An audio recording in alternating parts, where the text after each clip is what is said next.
සියලු දෙනාටම සුබ දවසක් වේවා.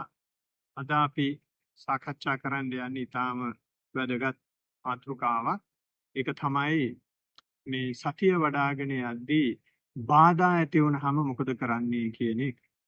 අපිට එහෙම එන්න පුළුවන් බාධා තමයි විශේෂයෙන් ඇවිදිද්දී සද්ද ඇහෙන්න පුළුවන්, දර්ශන පේන්න පුළුවන්, හිතුවිලි එන්න පුළුවන්, වේදනා එන්න පුළුවන්, ගඳ සුවඳ දැනෙන්න පුළුවන්. ඉඳගෙන සතිය වඩද්දී මේ දර්ශන පේනවා ඇරෙන්න අනිත් ඒවා තියෙන්න පුළුවන්. මේ බාධා ආපුවම අපි ප්‍රධාන වශයෙන් ක්‍රම තුනක් භාවිතා කරනවා. ඒ ක්‍රම තුන තමයි පළවෙනි එක නැවත මූල කර්මස්ථානයේ හිත ගෙනත් තියෙන. මූල කර්මස්ථානයේ කියන්නේ යටිපතුලට නම් පක්මනේදී ඉඳගෙන සතිය වඩද්දී තමන් හිත තියෙන තැන ආස්වාස ප්‍රස්වාසයේ නිරීක්ෂණය කළා. ඒ කියන්නේ යටිබඩ හරි පපුව හරි නාසිකාග්‍රේ හරි. දෙවෙනි ක්‍රමය තමයි බාධාව ඒ හැටියටම පිළිගන්නවා. තුන්වෙනි ක්‍රමය තමයි බාධාවක් තියෙන්න ආරිනවා ආස්වාස ප්‍රස්වාසයක් තියෙන්න ආරිනවා අපි දෙකම තියෙන්න ආරලා දෙකටම වෙන දෙයක් වෙන්න ආරලා බලන් ඉන්නවා. ඉතින් පළවෙනි ක්‍රමයේදී මුල් කර්මස්ථානෙට හිත ගෙනත් තියෙද්දී අපි පළවෙනි පාර ගෙනත් තියලා අපිට මූල කර්මස්ථානයේ තොරතුරු ගන්න පුළුවන් නම් ඒ කියන්නේ චලන සංවේදනා ගන්න පුළුවන් නම් බාධාවක් වෙලා නැහැ. අපි ඒ වගේ 4-5 පාරක් විතර කරනවා. කරලා ඒක සාර්ථක වුණොත් ඒ කියන්නේ බාධාවක් වෙලා නැහැ. අරක බාධාවක් නෙමෙයි.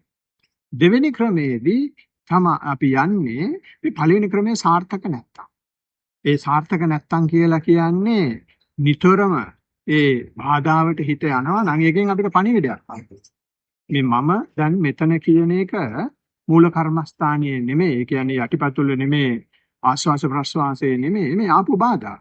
ඒ වෙලාවේ අපි බාධාව පිළිගන්නවා. බාධාවට හිත තියෙනවා. බාධාවට හිත තියලා බාධාවේ තොරතුරු ගන්නවා. බාධාවේ තොරතුරු ගන්නවා කියලා කියන්නේ සද්දයක් නම් කනට හිත තියෙනවා. දර්ශනයක් නම් ඇහැට හිත තියෙනවා. ගඳ සුවඳක් නම් නහයට හිත තියෙනවා. හිතුවිල්ලක් නම් කයේ දැනෙන තැනට හිත තියෙනවා. වේදනාවක් නම් ඉතින් කොහොමත් කරේ එතනට හිත තියෙනවා. එහෙම හිත තියලා මේ අරමුණ වෙනස් වුණාට අපි දැනුවත් භාවයේ දිගටම පවත්වනවා. තුන්වෙනි ක්‍රමය බොහොම හුරු බුහුටි ක්‍රමයක්. සාමාන්‍යයෙන් සතිය ටිකක් දියුණු වුණාට පස්සේ තමයි මේක කරන්න පුළුවන්. බාධාව තෝරන්නේත් නෑ, ආස්වාස ප්‍රස්වාසයේ තෝරන්නේත් නෑ, සක්මන තෝරන්නේත් නෑ. දෙකටම තියෙන්න ඇරලා අපි මොකොත් නොතෝරා ඉන්නවා හුදු දැනුවත් භාවයේ.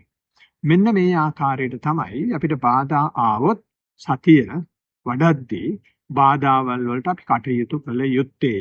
ඉතින් සියලුම දෙනාට බාධා ජයගෙන සතිමත් ද්වීපවතක් ගෙවීමට වාසනාව, ධෛර්යය, ශක්තිය ලැබේවා කියලා ප්‍රාර්ථනා කරනවා. සුබ දවසක් වේවා.